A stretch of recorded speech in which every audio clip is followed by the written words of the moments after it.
Welcome to the Latin Wealth Podcast, a podcast dedicated to educating the Latino community about entrepreneurship, investing, and business.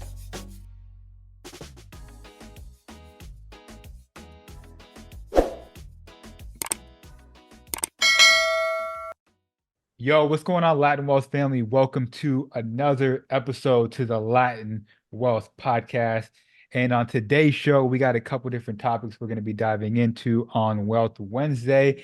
And if it's your first time tuning into Wealth Wednesday, we put out a new episode every single Wednesday discussing what's going on in the world, how it relates to the Latino community. And we give it from two perspectives of Latinos, right? So appreciate y'all for joining in, and hopefully y'all can stay for the ride, get some value, most importantly, from these episodes. We put out a lot of consistent information, and hopefully y'all can learn something from it. So we're going to be diving into the U.S. Latinas, the Latinas in the United States, I should say. The total economic output of the U.S. Latinas surpasses the GDP of most United States, which is absolutely crazy. And then we're also going to be diving into, with over 3,000 Fintech companies in Latin America, we're going to be hitting on how these companies are impacting Latin America and how it's revolutionizing Latin America as a whole. So with that being said, my co-host for today and Wealth Wednesday, Jeremiah, how you feeling today? I'm feeling great, man. And hey, I want to say something. I'm feeling even better because this is a monumental week, the Yeah, first inaugural, right? With let's this, do it. I'm super psyched about this just to be a part of it. But guys, October 12th, 13th, Yes, sir. Latin Wealth Summit. I'm gonna let my man expound upon it, but I'm feeling just super good about today's episode and for the fact that this is the week where everything gets realized, man. I'm excited about it. Yeah, I'm feeling good as well. You see, I got my hat on backwards, bro. You know what I'm saying? I'm feeling myself a little bit. So, yes, he said it, October 12th, 13th, Latin Wealth Summit here in Dallas, Texas. Um, yes, everything is coming to fruition. Everything that Jeremiah and I spoke about when we didn't hit record, these are some of the things that we spoke about that we wanted to execute on, bring to life. And it is, there's a couple proud moments of just like, yo, it's happening, right? Even more proud moments, having people from out of state, from different city wanting to be involved, wanting to help, wanting to be a part of this event. So, and I hope y'all can pull up as well. If you are listening to this is going to be the last week that you can possibly get a ticket. Link in the bio. Everybody's included, invited, and I don't know what to say. If you don't pull up, if you don't make this a priority, then I honestly don't know what to say. We're doing everything we can to service our community Sure. and to put the information out there. It's just up for us to grab it, learn, get in the building. It's going to be uncomfortable. You're going to be around people that maybe are a step above you, but that's where the growth is. That's where you can learn. I know it's going to be uncomfortable for me because I'm going to be around a lot of people that are smarter than me, whatever like the case is, but it's going to be a beautiful moment for our community to come together, learn, network, just be together for a couple of days and finish the year strong. Yeah, and I think that, with all of us coming together and unifying, we're showing the power of being a Latino and a Latina, and we're bringing so many gems that are going to be dropping. We're bringing the collective intelligence of all of us together in different spaces, different industries. But what you see is us unified to bring together information and share that information to give value to everybody. So, man, I'm excited. 100%. Yeah, 100%. I'm doing my best to like stay in the moment because I'm already thinking, okay, for the next one, I'm gonna do this better. We need to bring this person out. And I'm Yeah. like, now you need to worry about this week. What you doing? Oh, it's gonna be phenomenal. Yeah. Good time to hang out. I think that one of the biggest things that, and then, we won't, you know, blow our own horn or anything here, but the fact that it's being offered virtually, Mm. along with obviously pull up in person and get the real life experience, get the vibe in person. But the fact that you can go and watch it virtually, man, I don't know anybody else that's doing that, Mm. offering that. It's pretty No excuse. phenomenal. No excuse. No excuse. No Yeah. excuse, y'all. No excuse. That's the title of today's episode. No excuse. I love it. So look, let's dive into it as we continue to talk about our community, our Latinos and our Latinas. The Latinas in the United States are making substantial contributions to the U.S. economy. The Latina population contributed to $1.3 trillion to gross domestic product in 2021. Trillion with Wow. a T. I don't know if there's a graph that we can pull up that can like put in perspective how much a trillion is compared to a billion, compared to a million, but it's absolutely insane. And this was an increase from $661 billion back in 2010. All right. So this is $661 billion 2010, 2021, $1.3 trillion. The economic output of Latinas was more than Florida's economies last year, with only GDP of California, Texas, and New York being larger. I'm going to pause there. We're going to dive into this information. I also want to kind of share the graph so you guys can see, what specifically we're talking about. So we mentioned that it passed up Florida as number 4. You got U.S. Latinas. This is not a state, obviously. This is just all the Latinas in the United States. $1.3 trillion, New York, Texas, California. And I would love to see, I mean, we can actually get this information ourselves, but how this compares to other countries' GDP, because I know this would be right up there with it.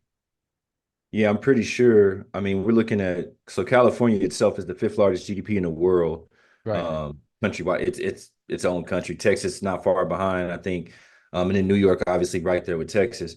But like literally, look at the company that we're in. If U.S. Latinas had a state of their own, right? What you do, you're unified, right? Mm, Latinas, you got your own group. We all, you got your own thing going on. But literally, facts. you'd be the number 4 state, right, in the United States. Like that's man, that's Insane. huge. I Insane. mean that's crazy. And to gain $400 billion, right, in basically 10 years from 2010, and it said Yeah. that's a massive amount of money. I'm Crazy. actually interested to see what industry spurred that growth. Like, was Mm, it led by more female seated CEOs and mhm. corporate and corporate 500 companies, right? And maybe Power 100 companies. Like, I'm actually super interested to see what actually spurred that growth because that's crazy. That No, much money yeah, that's in that right. short Yeah. period of time. It's crazy.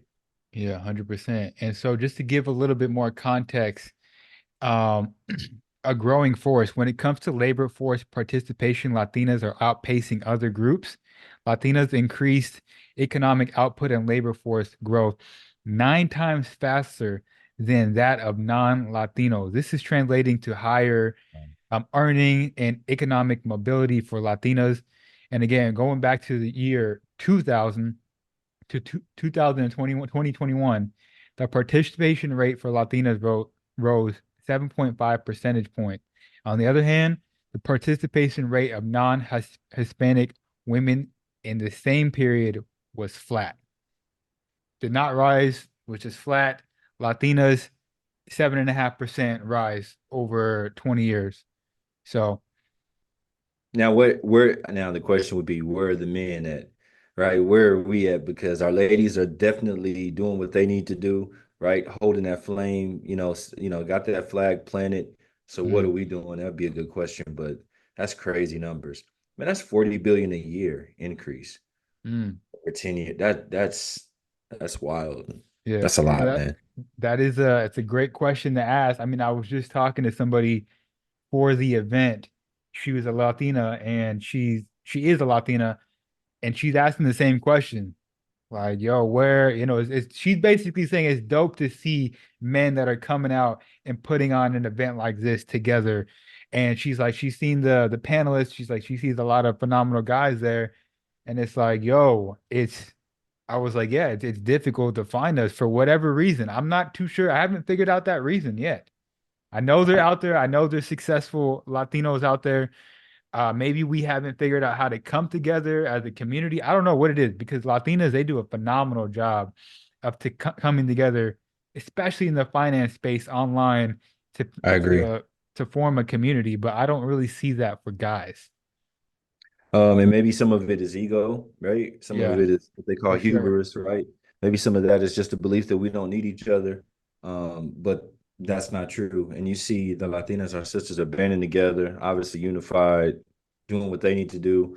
And in the financial space, we need to see that, right? You need to see Mhm. more Latinos, right? More men in that space that are speaking up to say, hey, I want to teach you, I want to bring value in this side of things. And I'm a representative of Latinos, and you can look to me to be a role model Mm. if you're aspiring to be this, right? Because the only industries we have shouldn't be entertainment, music, or Yeah. sports, right? Mm. You should be able to do something else. We should be able to see doctors. We should be able to see, like you said in our space, financial economists and things like that that you can look up to and aspire to be. So we got to step it up. Yeah. Hey, challenge to the And men. yeah, for sure. And you said something a couple episodes ago that has stuck with me. You said if you ask the average person to name three Latinos, Latinas that are not in entertainment, Can't do it. sports, you can't do it. I can't do it. You know what I'm saying? You may get lucky and name one, but Yep. we can name a Jeff Bezos, we can name an Elon Musk. Mhm. You know, we can name all these people. We have their books. Yep. And And I'm not we got to criticizing work on all people. this. Yeah, No, yeah. I'm not criticizing because I fall in that category. I got their books here, you know, and but that's something we need to work on. I agree. And I think that that's just number one, it's exposure to different things. It's exposure in our neighborhoods and it's knowledge Hmm. that we need to be given, right? That you don't have to go in these different directions. You can go in the space of business and you can recreate, you can revolutionize business. You can go in the space of even entertainment, but maybe not in front of the camera. Maybe you revolutionize the camera or you actually innovate different things that go Right, behind the scenes right, and you right. can just run it that way. So there's all different things that you can do, and I think now with technology and stuff that's starting to come up, we're starting to see the emergence of just Latinos and the power and the strength we have. So challenge out to men, keep Yeah, stepping up. Our ladies are already doing their job. It's a challenge out to us to step up and keep pushing the envelope for it. yeah, 100%. Now I do want to hit on this, man. We got to hit on this. I think it was October 3rd was equal pay day, if I'm not Yeah, mistaken. Is so the wage gap improvement has stalled for about 20 years, right? Including for Latinas, Black and Latino workers experience the yeah, largest pay gap of any group. Now, listen to this statistic closely if you guys have not heard this. Latina working full time year round were typically paid just 58 cents for every dollar paid to white non Hispanic men, 58 cents to $1. Now, we want to include part time workers, that wage gap widens to 51 cents to a dollar. 51 cents. So it's a very interesting conversation to include both of these into one, how we see the GDP of Latinas is increasing, but they're only getting paid 51 cents to a dollar. I agree. So they really should be in third place or chomping at the bits for number two if Right. they were paid properly, right? Because if they're That's that's it. really only half the numbers basically. Yep. 100%. And so there was a statistic that also came out that said that GDP and pay translate to a loss of nearly $1.3 million over a 40-year career, which basically breaks down to Latinas lose about $32,000 in wages per year, which is insane. Jeez. And that's life changing. That's a mortgage. Oh, That for is sure. private school for your children, which gets them Yeah. better education and better exposure, right? It's a ripple effect. And so that's damaging. Mm, mm. That's good. That's great information to have Yeah. too. That means something we need to work on. Yeah. And so You know what let we me ask, could do? I mean, Hang on, before you go, before what we no, could go do ahead. though. I know what you're gonna say. Go ahead. What you could do is we need to just create our own companies. That's a Right. And fact. then if That's a you're running fact. your own company, then you decide by your value how much you're Yeah. paid. Right. Yeah. That's what I would say. That's why entrepreneurship, we Is always talk about it and we always big up entrepreneurship because then you decide how much you get paid you based have the upon, control. You have the control. you're willing your value to the market. So Yeah. that's what I would say. Maybe it's No, time for us to start going independent. I'm with that 100%. And so, uh, yeah, I mean, look, we're gonna keep an eye on this. Maybe this is a conversation that's brought up at the event. We can come For back to sure. y'all and see like what the people in person, what they think about this, what they're doing. Because ultimately, We don't have all the answers, but that's where we lean on our brothers and sisters for solutions to see what they're doing, what they think, and how we can implement. For sure. So, look, we also want to talk about fintech in Latin America. So, if you guys don't know, fintech is basically a short term for financial technology, right? So, these terms refer to firms which use technology to facilitate and monetize personal finances. Okay.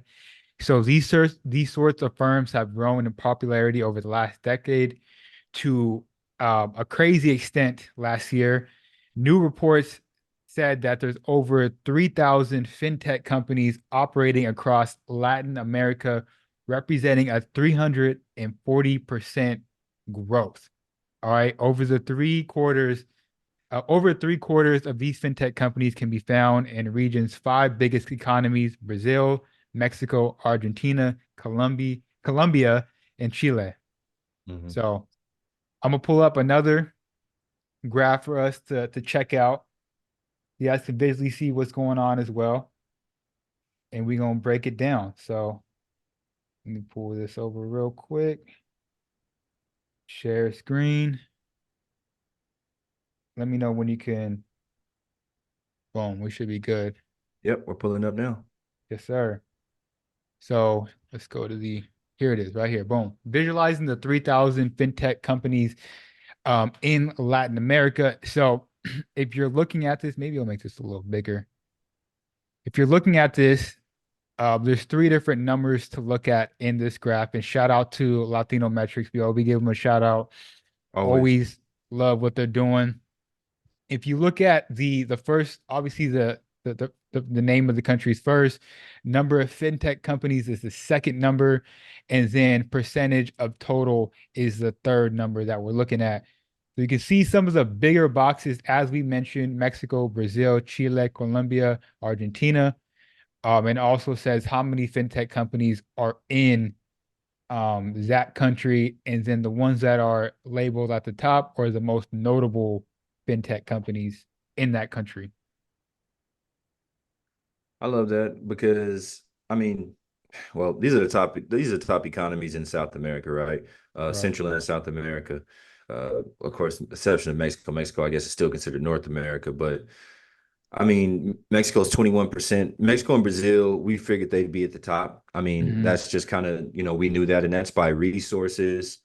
That's by people, by population. So that definitely makes sense. I think the surprise, though, for me, is not even Chile, because Chile has a lot of resources in it. But I think the surprise for me is probably Peru, and Colombia. I Hmm. mean, I wouldn't envision them. I envision Colombia as being more agricultural Hmm. exports, but I mean, I wouldn't have thought, and that's good. I mean, they're stepping up with the actual technology basis.